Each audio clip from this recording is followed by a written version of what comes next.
ბესიკ ბლიაძის წინააღმდეგ ადგილი ჰქონდა შანტაჟს, ამიტომ ჯერა რომ სასამართლო გამამართლებელ განაჩენს გამოიტანს. ეს განცხადება ახალციხის ყოფილი გამგებლის ადვოკატმა ნუგზარ სამარჯიშვილმა სასამართლო პროცესის დასრულებისას გააკეთა. მისი თქმით, დოკუმენტების ავთენტურობა, რომელთა გაყალბებაც ბრალად ბესიკ ბლიაძეს ედება, ბრალდების მხარეს არ დაუდგენია. ადვოკატი ამბობს, რომ პროკურატურა ასევე ბლიაძის მიზანსა და მოტივს ვერ ასაბუთებს. ახალციხის ყოფილი გამგებლის სასამართლო პროცესზე დღეს ბრალდებისა და დაცვის მხარეებმა დასკვნითი სიტყვა წარმოადგინეს. საბოლოო რეპლიკებს ორივე მხარე 4 დეკემბერს წაიკითხავს, რის შემდეგაც ცნობილი გახდება მოსამართლის გადაწყვეტილება. შეგახსენებთ, რომ ახალციხის მუნიციპალიტეტის ყოფილი გამგებლის სასამართლო პროცესი ახალციხის რაიონულ სასამართლოში უკვე 8 თვეა მიმდინარეობს. ბესიკ ბლიაძეს ბრალი მიმდინარე წლის 24 მარტს წაუყენეს. საქართველოს სისხლის სამართლის კოდექსის 351 მოხლის მიხედვით მას ბრალად სამსახურეობრივი სიყალბე ედება. 25 მარტს ახალციხის რაიონულმა სასამართლომ ყოფილ გამგებელს გირაოს სახით 4000 ლარი შეუფარდა და უფლება მოსილება შეუჩერა.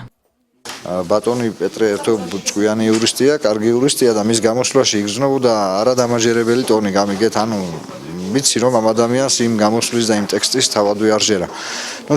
ჩვენი პოზიცია დაფუძნებული იყო იმაზე რომ აუცილებლად აღნიშნულ საქმეზე უნდა დადგეს გამამართლებელი განაჩენი.